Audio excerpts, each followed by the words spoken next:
The envelope arrived on a Tuesday in March, and I almost threw it away. Yellow, official, my name typed across the front in the particular font that belongs to things nobody wants to receive. I set it on my kitchen counter beside a grocery receipt and a reminder card from my dentist. I stood there for a moment looking at it. Then I opened it. Summons, Civil Court, Buncombe County. The plaintiff was a commercial property management company named Ridgetop Ventures. The defendant was Derek A. Calloway, and below that, Nadia R. Calloway, co-signer. Lease agreement. 12 months. Commercial premises. $38,400 outstanding. I read it twice. I read it a third time. I had never signed a lease with Derek. I had never co-signed anything with Derek. I had barely spoken to Derek in 14 months. I'll tell you exactly what I found when I started pulling the thread. But I need you to understand something first. The part of this story that matters most doesn't happen in a courtroom. It happens in a dim hallway in a 2-story house on Birch Street, when a 67-year-old woman opens her palm and shows me a pale green receipt she has been holding for 7 months. I just didn't know that yet. Stories like this one don't get told often enough. The ones where the quiet people, the ones who kept records nobody asked them to keep, turn out to be the whole reason everything held together. If you've ever had someone use your name like it was theirs to borrow, you know exactly what the inside of that yellow envelope felt like. Stay with me. This is going to take a while. Subscribe if you're new here, and let's get back to it. My name is Nadia Calloway. I was 29 years old the spring this happened. I had been a paralegal at Greer & Associates for 2.5 years. Greer & Associates was a small civil litigation firm in Asheville, North Carolina. 4 attorneys, 2 paralegals, 1 office manager named Ruth who kept everything running on the strength of her memory, and a wall calendar she updated in pencil. The firm handled contract disputes, landlord-tenant cases, small business litigation, the everyday legal machinery that doesn't make the news and doesn't try to. I had come to the work sideways. I had started as a receptionist at a different firm right out of college, kept showing up early, kept asking questions, and eventually been sponsored through the paralegal certification program by one of the senior partners who said I had the right kind of attention span for it. What he meant, I later understood, was that I didn't get bored by details. Most people do. Details are where the work actually lives. My apartment was the upper floor of a 2-story house on Birch Street, 3 blocks from the river. My landlord was a woman named Harriet Odom. She was 67, retired from 24 years as a county clerk, and she lived on the lower floor. We shared a front porch and a mailbox at the end of the walk, and a kind of easy proximity that wasn't quite friendship and wasn't quite not friendship. She brought me soup once when I had a bad winter cold. I shoveled her walk without being asked. We waved at each other in the mornings. That was most of it. There was a particular rhythm to the work at Greer & Associates that I had come to rely on the way you rely on a well-designed room. Ruth made coffee at 7:50 every morning and left a cup on my desk without comment. The attorneys arrived in their own sequences. Gwen Hollis was always first, always at her desk before 8, always with something already underway. The days were full in the specific way of days that are full of small precise things rather than large visible ones. I liked the small precise things. I always had. Growing up, I had been the child who kept her room organized not because she was told to, but because she needed to know where everything was. Loretta had found it funny when I was young and quietly useful when I was older. Derek had called it uptight once, in high school, in that particular tone he used for things he couldn't understand. I had said, I just like knowing where things are. He had moved on to something else. He always moved on. Derek's arrival in Asheville had been, in retrospect, a warning I had read as an opportunity. I had wanted to believe the food truck plan was real this time. He had been enthusiastic in a way that was hard to distinguish from genuine conviction, which was always his particular gift. The lunches were easy. He talked about suppliers and locations and the specific flavor profile of his menu. He had a partner named Levens, who he described as solid. He had a location scouted near the River Arts District. I had lent him the $200 and listed it as a gift in my head because that was the honest accounting. I had accepted that this was the cost of a relationship with Derek. There would always be a small ongoing transaction, an invisible toll. You paid it, and you kept going. What I had not accounted for was that his need could outgrow the amount I had on offer. Harriet had a particular quality I had noticed early on. She observed things carefully and said little about what she observed. She was not a gossip, she was not intrusive, but she had 24 years of watching documents move through a county system, and she had never quite left that habit of attention behind. She noticed things. She cataloged them quietly. She held them until they were needed. I didn't know how much that would matter yet. Derek was my older brother by 4 years. We had grown up in a small town outside of Boone, 2 children of a woman named Loretta, who had done her best with what she had, and given us both a version of love that was more reliable in good times than in difficult ones. Derek had been the easy one on the surface, charming, sociable, the kind of person who made friends quickly and kept them loosely. He had moved around. He had tried things. He had a long history of projects that started with confidence and ended with someone else absorbing the cost. He had moved to Asheville about 18 months before the envelope arrived. He had called me when he arrived, enthusiastic, full of a plan, a food truck. He had found a partner, a location, a concept. He needed momentum, he said. He needed Asheville to see what he could do. I had lunch with him twice. I had lent him $200 once for a supply run, which I wrote off immediately in my head as a gift, because that was the honest accounting. I had not seen him in 4 months before the summons arrived. I had not signed any lease. My desk at Greer and Associates sat beside a window that faced a parking lot and, beyond it, a line of blue mountains that turned pale in the summer haze. I kept my files in order by case number and date. I kept a notepad for handwritten observations because I had found that writing by hand slowed me down enough to catch things I missed on a screen. I kept my personal documents at home in a fireproof box, my lease, my pay stubs, my certifications, the small careful archive of a person who had learned early that records were the difference between being believed and not being believed. When I got the summons, the first thing I did after reading it 3 times was go to the fireproof box. My signature was in there, on my own lease, on my own bank forms, on my certification documents. I knew exactly what my handwriting looked like. I had a distinctive lowercase n, slightly wider than standard, the second hump flattened.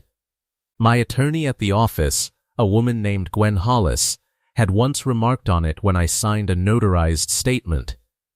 She said it looked like the signature of someone who didn't rush. I thought about that when I opened the summons envelope and read a stranger's claim that Nadia R. Calloway had co-signed a commercial lease for $38,400. I had never signed that lease. I knew it the way you know things that are simply true, not with doubt, not with the need to verify, just with the flat certainty of someone who has kept careful records of themselves. The question was whether I could prove it.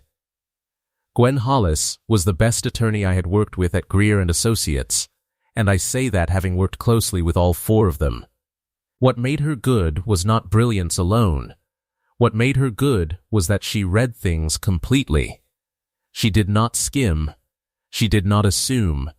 She went through every page of every document with the specific patience of someone who understood that the thing you needed was usually in the paragraph nobody else had gotten to yet.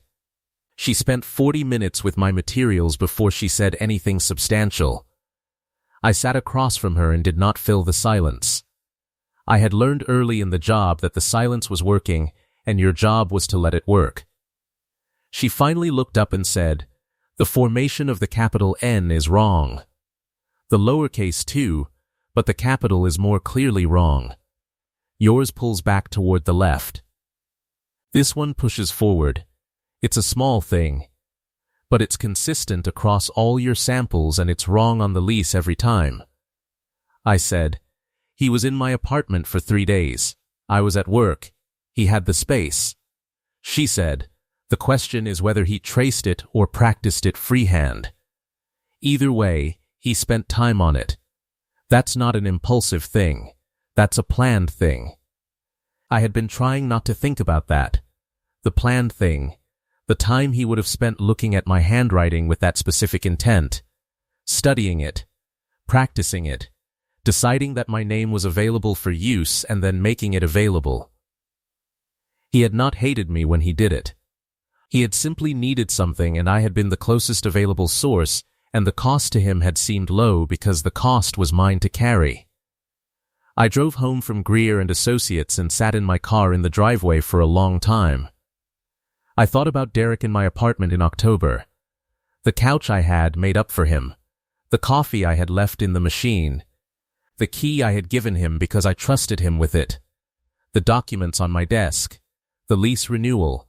The notarized affidavit. The day planner. He had looked at all of it. I was sure of that now.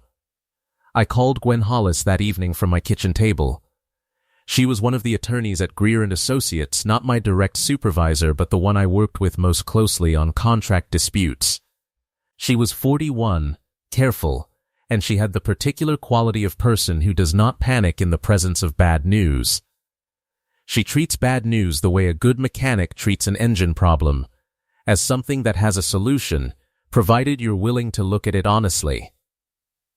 I told her what the summons said. I told her I had never signed the lease. I told her Derek's name was on it. She was quiet for a moment. Then she said, "Bring me everything you have. The summons, your personal signature samples, anything Derek sent you in writing in the last 2 years. Come in at 7:30 tomorrow." I said, "Am I in trouble?"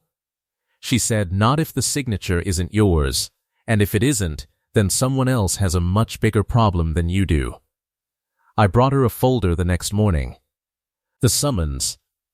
A photocopy of my own lease, my actual signature. 3 notarized documents from work that bore my full signature. A birthday card Derek had sent 2 years ago signed in his handwriting. 2 text exchanges I had printed in which Derek mentioned the food truck without ever mentioning my name. Gwen spread everything across her desk and looked at it for a long time without speaking. She said, "Your N is very distinctive." I said, "I know." She pulled out the summons paperwork. The lease attached to it had a signature line for the co-signer. The signature there was a version of my name. The N was wrong. The second hump was sharp, not flat. The loop of the D was different. It was close, the kind of close that works if no one is looking carefully. But it was not my handwriting. Someone had practiced it. I sat with that for a moment. Someone had looked at my handwriting closely enough to approximate it. And the only person who would have had access to my handwriting, who would have known my full legal name and my current address and my North Carolina driver's license number, all of which appeared on the lease, was someone who had been in my apartment. Derek had stayed on my couch for 3 days the previous October. I had been at work. He had been alone in my apartment for hours at a stretch. He was, I now understood, very methodical when he needed something. I said to Gwen, "He was in my apartment in October. He could have accessed documents." She said, "We're going to need a handwriting analyst." The firm had used one before on a contract dispute. A woman named Dr. Patrice Ewan at a forensic document consulting firm in Charlotte. Gwen called her that afternoon. The analysis report would take 10 to 14 days. In the meantime, I was instructed to respond to the summons through the firm, noting a contested signature, and to prepare a formal statement of denial. I wrote the statement that night at my kitchen table. The statement took 2 hours. Not because I didn't know what to say, but because I wanted every sentence to be exactly accurate. No inference. No emotion. No overreach. The facts as I could prove them, nothing more. I was a paralegal. I had spent 2.5 years learning that the space between what you knew and what you could demonstrate was where people lost cases they should have won. I was not going to lose this. What I didn't know yet, what I wouldn't know for 3 more weeks, was what Harriet had been quietly holding since the previous August. If you've ever had someone use your name like it cost them nothing, leave 1 word below. And stay with me, because the part where it turns is closer than you think. I knocked on Harriet's door on a Sunday afternoon, 3 weeks after the summons arrived. I hadn't been sure how to bring it up. Harriet was my landlord. She was not my confidante. The nature of our relationship was proximity and mutual consideration, not disclosure. But I was about to go to court over something that had happened at an address where she lived too, and I felt she deserved to know. I told her about the summons, about Derek, about the forged signature. She listened with her hands folded on the kitchen table. She did not react with surprise. She did not react with sympathy. She reacted the way a former county clerk reacts to information, with the specific stillness of someone who is cross-referencing what they're hearing against what they already know. When I finished, she was quiet for a moment. Then she said, "I've been meaning to talk to you about something." She got up from the table. She went to the narrow desk by the window, the one with the ceramic lamp and the stack of folders she kept for utility receipts and insurance documents. She opened the bottom drawer. She took out a small envelope. She set it on the table between us. It was pale green. Cardstock, the return address was a notary office on Marymount Avenue. It was addressed to me, Nadia R. Calloway, upper floor, and it had never been opened. "I found this in the mailbox last August," she said. It was wedged behind the box in a way that made me think it had been there a while and someone had pushed it back without looking. "I was going to bring it up to you, but you were traveling that week for work, and then it got away from me. I kept meaning to. I kept holding on to it because it didn't seem like the kind of thing to leave lying around." I picked up the envelope. I turned it over. It was sealed. The return address was a notary office. August was 10 months ago. The lease Derek had forged was dated the previous September. I looked at Harriet. She said, "I'm sorry I didn't bring it to you sooner." I should have. I said, "Do you mind if I open it here?" She pushed the table lamp toward me. I opened the envelope. Inside was a receipt. 1 page. Notary services, dated August 19th. Client, Derek A. Calloway, document type, commercial lease agreement. Witness signature obtained. Witness signature, not co-signer signature. Witness, according to this receipt, Derek had gone to the notary office in August and had the lease notarized. But the notary log would show who had been present, what role each person played. And this receipt, sent to my address, addressed to me, which Derek had apparently requested be mailed here, perhaps to intercept, showed that he had listed himself as the witness. Not me. If Derek had listed himself as the witness on the notary receipt, and a forged signature appeared on the co-signer line, the notary's own log would show a discrepancy. The person who signed as co-signer was not the person the notary recorded as present. I held the receipt carefully by the edges. I said, "Harriet, how long have you had this?" She said, "Since late August. 7 months, give or take." I said, "Did anyone ask you about it? Did Derek ever ask about the mail?" She thought for a moment. She said, "He came by once in September. Asked if there was anything in the box for him." I said I hadn't seen anything with his name. That was true. His name wasn't on the front. She had kept it for 7 months. She had kept it not knowing what it was. only knowing it was addressed to me and that something about the way it had been hidden in the box had made her uneasy. She had folded it into her drawer and waited for the right moment, with the patience of a person who understood that some things needed to be handled carefully, not quickly. But before I left her kitchen that Sunday, we sat for another few minutes. I want to tell you what Harriet's kitchen felt like in that particular moment. It was quiet in the way of Sunday mornings. The kind of quiet that belongs to people who have made a life without needing to fill every room with sound. The African violets on the windowsill, the ceramic canister set with the faded lettering, the bird feeder in the yard through the window, 2 cardinals taking turns. She refreshed my coffee without asking. I held the pale green receipt by its edges and looked at the return address one more time. I said, 7 months. You held this for 7 months. She said, I should have gotten it to you sooner. I keep saying that. I said, it wouldn't have meant anything to me 7 months ago. I had no context for it. She considered that. She said, I suppose the timing was what it was. That was Harriet's entire philosophy, delivered in one sentence. The timing was what it was. She did not assign meaning to the coincidence. She did not claim credit for having held it at the right moment. She had simply done what a careful person did, preserved something that seemed to matter, without knowing exactly why, and waited for the moment that revealed the reason. I thought about what kind of attention that required. To look at an envelope in a shared mailbox, addressed to your tenant, and think, this needs to be kept. Not opened, not returned to sender, not put back and forgotten. Kept, held with the patient certainty that careful things belonged in careful hands. 24 years as a county clerk. Every form that passed through her desk. Every deed, every affidavit, every transfer of property. 24 years of understanding that paper was not bureaucratic friction but protection. That the record was what stood between a person and whatever someone else wanted to claim.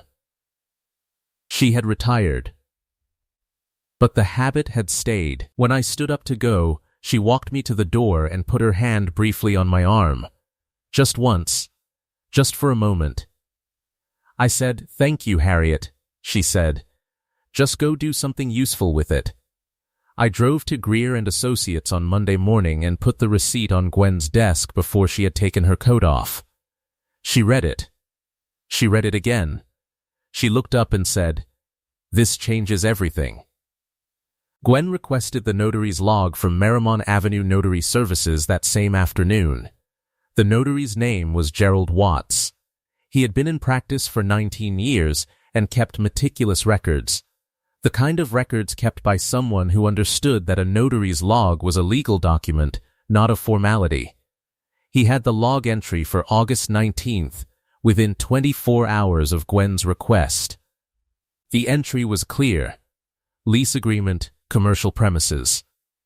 One party present for witness signature, Derek A. Calloway, a co-signer line had been included in the document, but no second party appeared for notarization of that signature.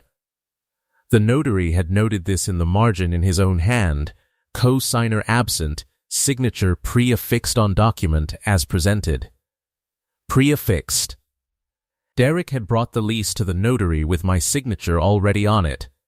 Gerald Watts had noted the irregularity, but had still witnessed Derek's portion because Derek's signature was the one being notarized. He had flagged the co-signer line in his own records, which meant the irregularity existed in an official log that predated the lawsuit by 8 months. Gwen added the notary log to our response file. She also had Dr. Ewan's handwriting analysis report by then, 3 pages, detailed, with comparative diagrams showing the difference between my actual signature samples and the signature on the lease. The report concluded with 94% confidence that the lease signature was not consistent with the known samples of Nadia R. Calloway's handwriting. 94% in a handwriting analysis was as close to definitive as the field produced. I read the report in my kitchen that evening. The diagram on page 2 showed my N beside the lease N side by side. The difference was visible once you knew to look for it. The second hump. The flattening. Derek had gotten close. He had not gotten it right. He had been in my apartment for 3 days. He had apparently studied my signature well enough to approximate it, not well enough to fool a forensic document examiner. I thought about the October he'd stayed on my couch. I had been at work. He had been alone. I had left documents on my desk. I always had documents on my desk. My lease renewal. A notarized affidavit I had been reviewing for a case. My day planner, where I sometimes signed things and tore them out. I had trusted him with my space without thinking about it. Not because I was naive, because he was my brother, and it had never occurred to me that he would look at my handwriting with that kind of attention. I did not call him. I did not confront him. I sat at my kitchen table with the handwriting report in front of me, and I made a list of every document we had. The summons, the forged lease, my own signature samples, the pale green receipt from Harriet, the notary's log, the handwriting analysis. 6 items, each one a link in a chain that led to one conclusion. Then the motion arrived. Ridgetop Ventures' attorney filed a motion to compel payment. In it, he argued that both named parties on the lease had received adequate notice and that one party's denial did not suspend the obligation. He attached a request for wage garnishment, 10% of my gross monthly income until the $38,400 was satisfied. Gwen filed our response within 48 hours. She included the handwriting analysis, the notary log, and a formal request that the court examine the original lease document. But 2 days after the response was filed, Greer and Associates asked me to take unpaid leave. Not because they doubted me. The managing partner, a man named Thomas Greer, called me into his office and explained it carefully. The firm had a policy regarding employees named as defendants in active litigation. It was not about guilt or innocence. It was about the firm's own liability exposure until the matter was resolved. He was apologetic. He said it would be temporary. He said they would pay the health insurance while I was out. I said I understood. I drove home. I sat in my car in the driveway for a long time. I was not going to lose the job. I knew that. But knowing it and feeling the weight of the unpaid leave and the garnishment motion and the hearing date printed in the summons were different things. The weight was real even when the outcome wasn't in question. That was the hardest afternoon of the whole period. Not the summons. Not the motion. That afternoon, when I drove home from the conversation with Thomas Greer and sat in the car and looked at the house on Birch Street and tried to hold all of it at once. 2.5 years. Every document in order, every deadline met. A handwriting analysis that said 94%. A notary's log that said the signature was pre-affixed. A pale green receipt from a woman who had kept it for 7 months because she understood that careful things deserved care. All of it was there. All of it was solid. And I was still on unpaid leave, and there was still a motion to garnish my wages, and the hearing was still 11 days away. I thought about what my father would have said. He had died when I was 17, and I had spent 12 years since then applying what I could remember of how he moved through difficulty. He had been a quiet man. Methodical, he had told me once. I was maybe 13, sitting in the kitchen while he reviewed something for work, that the only cure for uncertainty was thorough preparation. You couldn't prepare away the uncertainty entirely. But preparation shrunk it, put walls around it, made it something you could see the edges of. I had done the preparation. The uncertainty still had edges I could feel. I made dinner. I called Mara in Charlotte. I did not stay on the phone too long. I washed up. I set the folder on the corner of my desk and turned off the light and went to bed. I woke at 5 the next morning and lay in the dark for a while, and then I got up and made coffee, because lying there wasn't helping and coffee was something I could do. I went upstairs. I knocked on Harriet's door. She opened it. She took one look at my face. She said, "Come in. I'll make tea. Subscribe if you haven't." The part where everything they tried to build against her gets read aloud in open court, that part is right ahead. The days between Gwen's filing and the hearing had a particular quality. I went to the market. I cooked. I read in the evenings. I kept my phone close but did not check it obsessively. I had done what I could do, and now the clock was moving and I was inside the wait. The one thing I let myself do each morning was look at the folder. Not to review it, I had it memorized, but because looking at it was a form of contact with the work. The pale green receipt on top. Below it the handwriting report, the notary's log, the original signature samples. The chain of things that existed in the world and could be put in front of a judge. I was not afraid of the hearing. I want to be accurate about that. I was alert. There is a difference. Fear is unspecific. Alertness is precise. I knew exactly what the documents said and exactly what they needed to say in that courtroom, and Gwen knew how to say them. The only variable I couldn't account for was what a judge would make of the full picture. But I had worked in civil litigation long enough to understand one thing. When the documents are clean and the other side's documents aren't, judges tend to notice. Derek came to my door on a Wednesday night, 2 days before the hearing. I heard the knock at 9:14. I know the time because I had been in bed with a book and I had looked at the clock on the nightstand when the sound pulled me up. I went to the door. I looked through the peephole. He was standing on the landing in a gray jacket, thinner than the last time I had seen him, his hands in his pockets. He knocked again, softer the second time. I stood there for a moment. I want to be honest about what I felt. I felt something pull in my chest that had nothing to do with anger. It was the older thing, the thing that comes from growing up in the same house as someone, from sharing a table and a surname and a mother who loved you both in the way she knew how. I had known Derek my whole life. I had watched him fail at things and start over and charm his way forward and fall again. I knew exactly who he was. And I still felt the pull. I did not open the door. I said through the door, "I know it's you, Derek." A pause. He said, "Nadia, I just need 5 minutes." I said, "No." He said, "Look, I know how this looks. I know. I'm not asking you to drop it. I just need you to understand that I didn't have any other option." The truck was going under.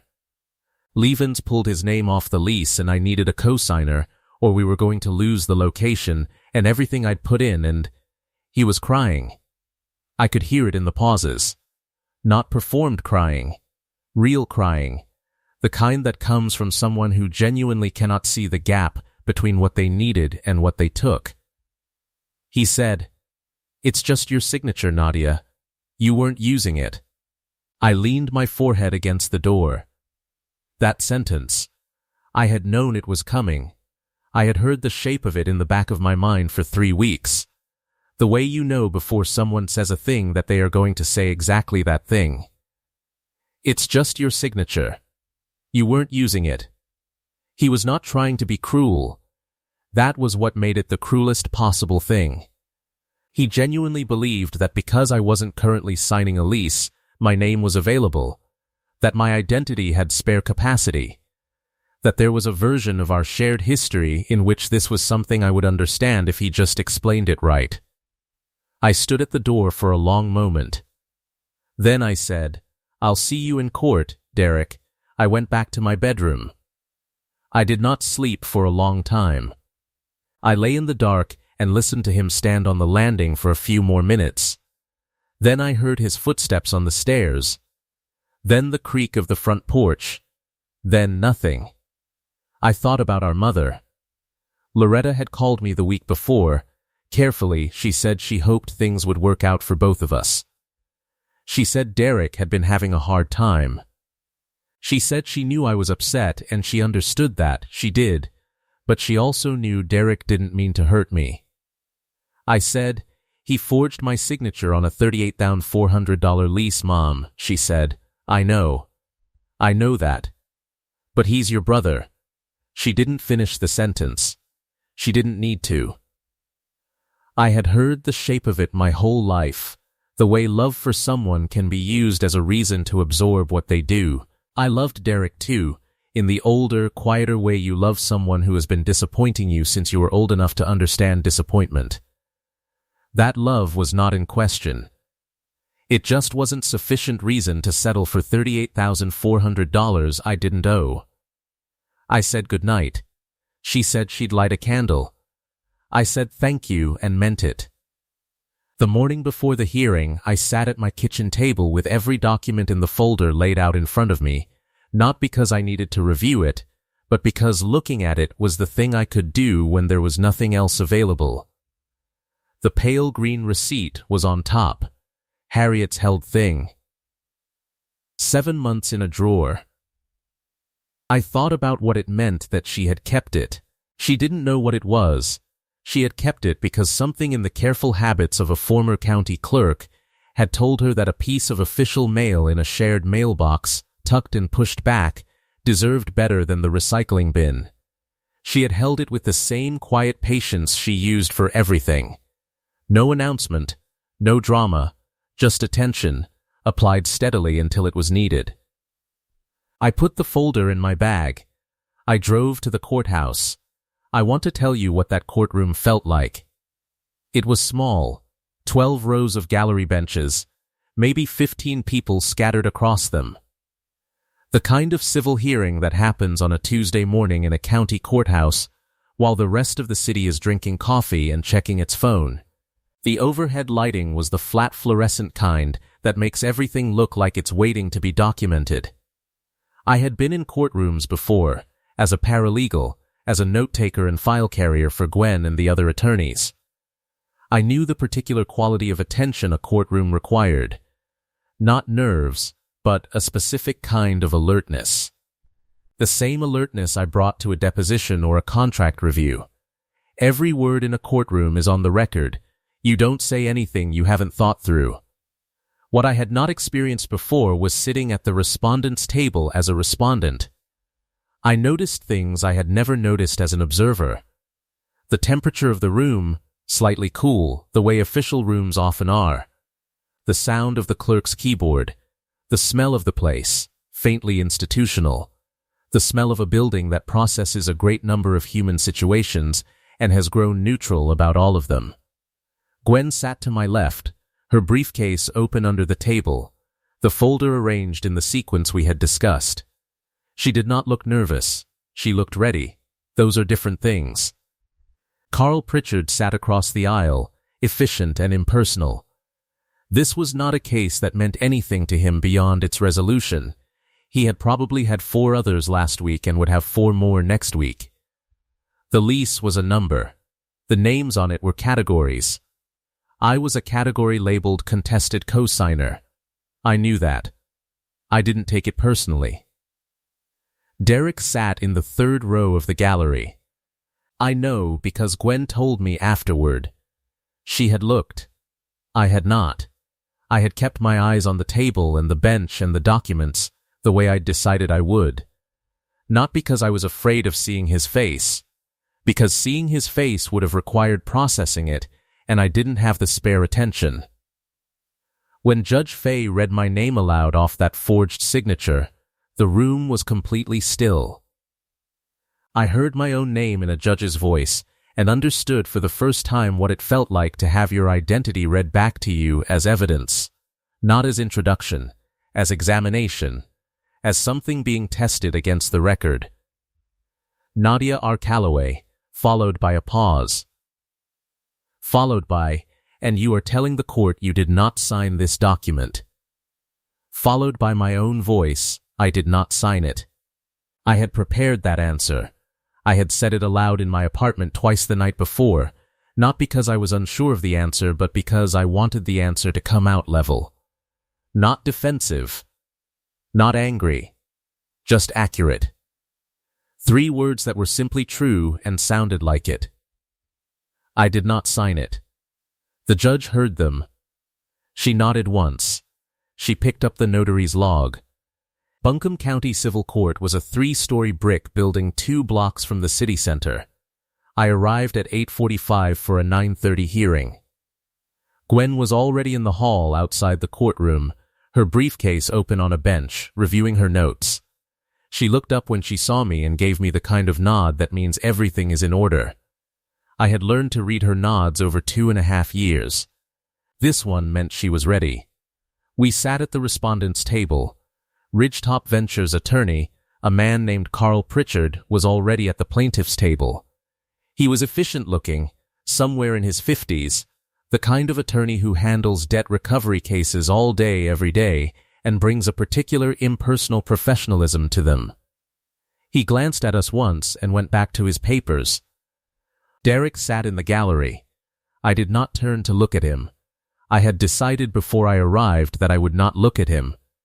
Not out of anger, out of precision. I was in a courtroom. The work in front of me required that I be fully present for it and not spend the available attention on the person who had put me there. Judge Carolyn Fay entered at 9:31. She was in her late 50s, silver-haired, with the specific economy of movement of someone who has presided over a great number of proceedings and has learned to conserve energy for what matters.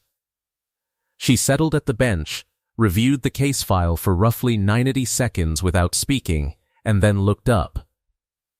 She said, "This is Ridgetop Ventures versus Callaway. I see we have a contested signature and a motion to compel. Counsel, let's hear it." Carl Pritchard presented first. The lease, the missed payments, the outstanding $38,400. He was brief and organized. He argued that both signatories were legally bound and that one party's denial did not suspend the debt. He submitted the original lease. Judge Fay looked at the lease. She looked at the signature line.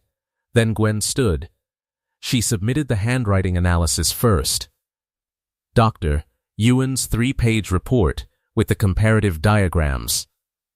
She submitted the notary log, Gerald Watts's own record, with a notation in his own hand, co-signer absent, signature pre-affixed on document as presented. She submitted the pale green receipt from Harriet's drawer, and she submitted my own signature samples, the notarized documents from Greer and Associates dated across 2 years. Judge Fay reviewed each document in sequence. She did not rush. The courtroom was very quiet.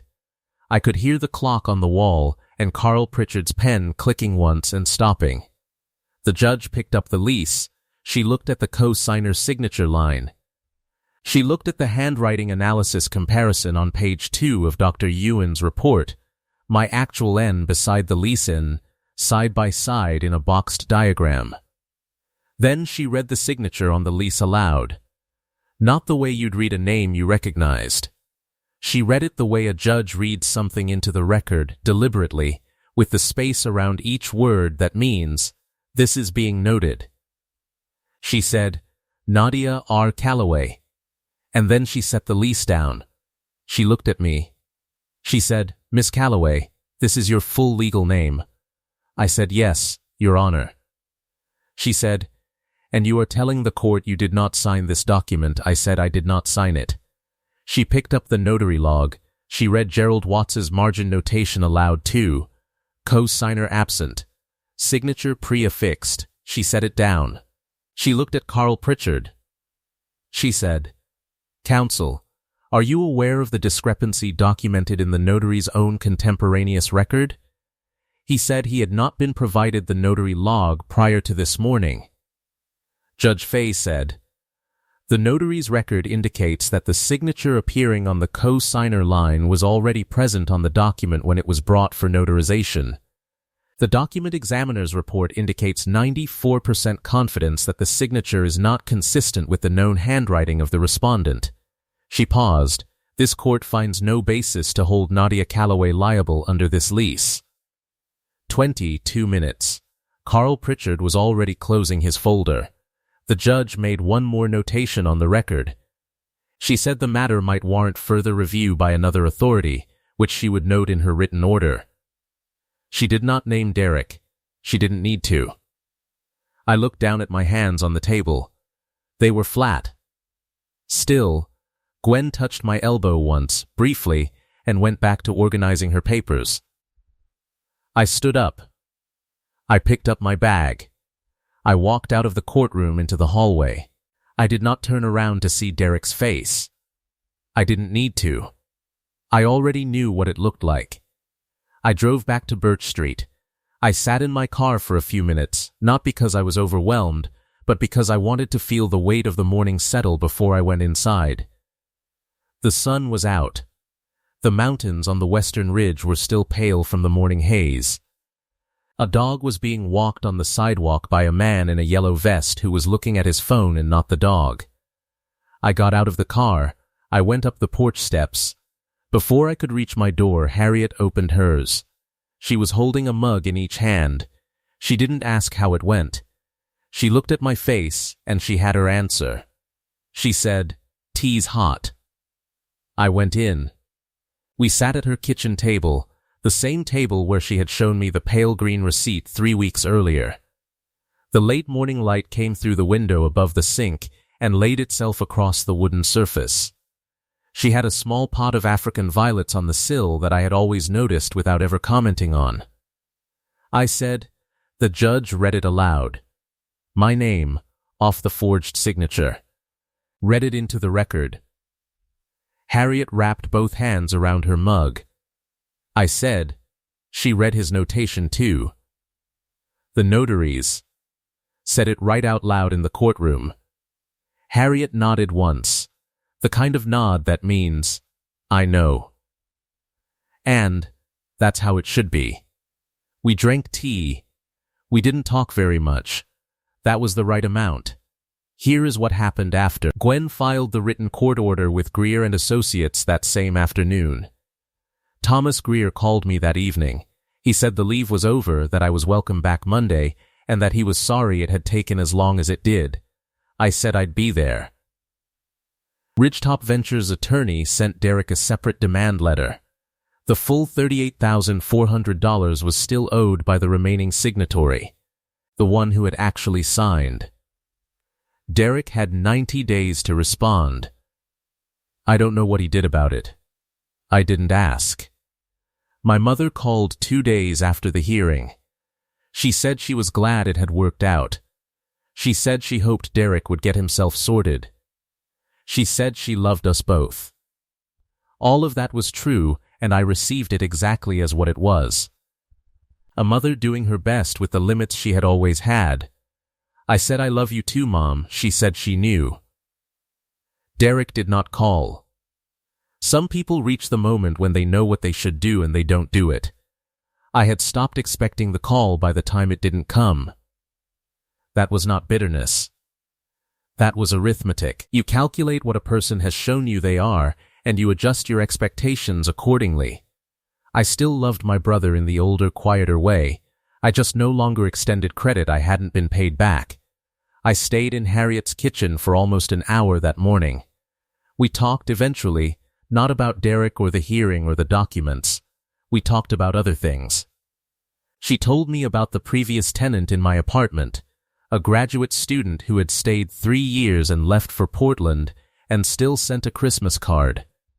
She told me about a garden she'd had in the backyard in the 90s, before the soil went too thin, and how she'd grown tomatoes that she said were the best she'd had before or since. I told her about the mountains, how I had not expected, when I moved to Asheville from a smaller town 2 hours east, to feel so quickly like I belonged somewhere.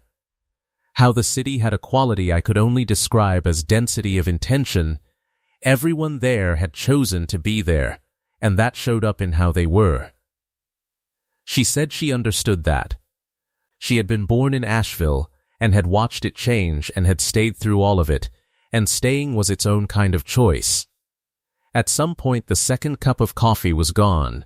The Cardinals had come and gone twice. The light had moved.